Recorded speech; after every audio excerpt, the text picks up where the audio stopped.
नमस्कार, मी वैशाली. वैशालीज रेसिपीमध्ये आपलं सर्वांचं नेहमीप्रमाणेच पुन्हा एकदा स्वागत आहे. आज आपण करणार आहोत कोकणातील पारंपरिक पद्धतीने केलेले दूध लाडू, दुधाचे गोळे किंवा तुम्ही याला तांदळाच्या पिठाचे केलेले रसगुल्ले देखील म्हणू शकता. असे दूध गोळे करून तुम्ही देवाला नैवेद्य देखील दाखवू शकता.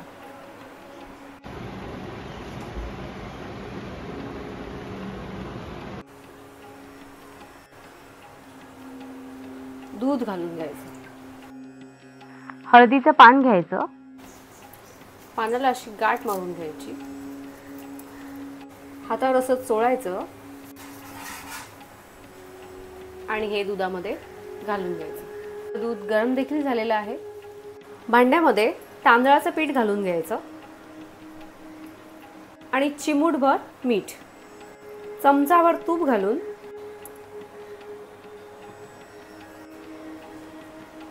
आपण गरम केलेलं दूध यामध्ये घालून घ्यायचं.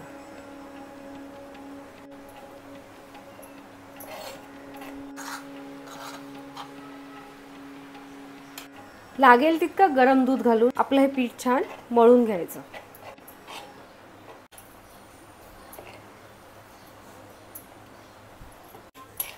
या पिठाच्या उकडमध्ये तुम्ही साखर देखील ऍड करू शकता. आपल्या पिठाची उकड छान तयार झालेली आहे. आता याचे असे छोटे छोटे गोळे करून घ्यायचे.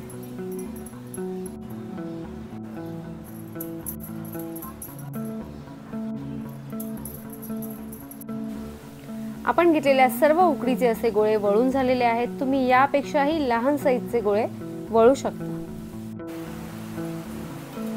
आता या भांड्यामध्ये हळदीचं पाणी घेऊन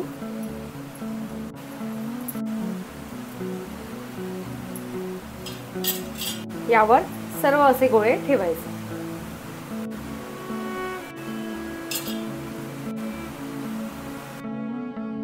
पाणी गरम करून घेतलेलं आहे. यावर हे असं भांडं ठेवायचं. यावर असं झाकण ठेवून आपले हे गोळे मोदकाप्रमाणे वाफवून घ्यायचे. दूध गोळे वाफेपर्यंत काय करायचं,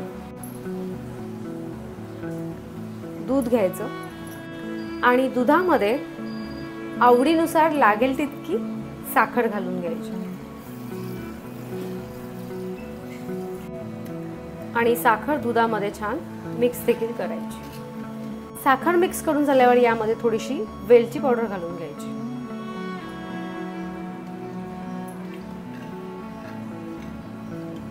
दूध गोळे छान वाफले देखील आहेत. मी गॅस बंद करून घेतलेला आहे. हळदीचं पान घातल्यामुळे त्याचा सुगंध देखील सगळीकडे छान दरवळतो.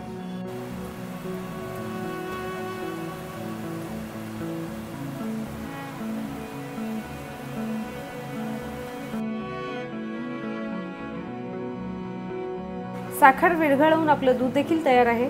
आता या दुधामध्ये आपले हे सर्व गोळे असे घालून घ्यायचे.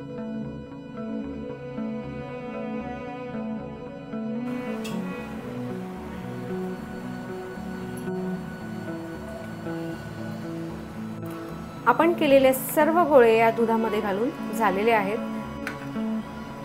जास्तीत जास्त 10 ते 15 मिनिटं हे दुधामध्ये असेच ठेवायचे. 10 ते 15 मिनिटं झालेली आहे. तुम्ही यामध्ये वरून ड्रायफ्रूट देखील घालू शकता किंवा ड्रायफ्रूटची पावडर देखील घालू शकता.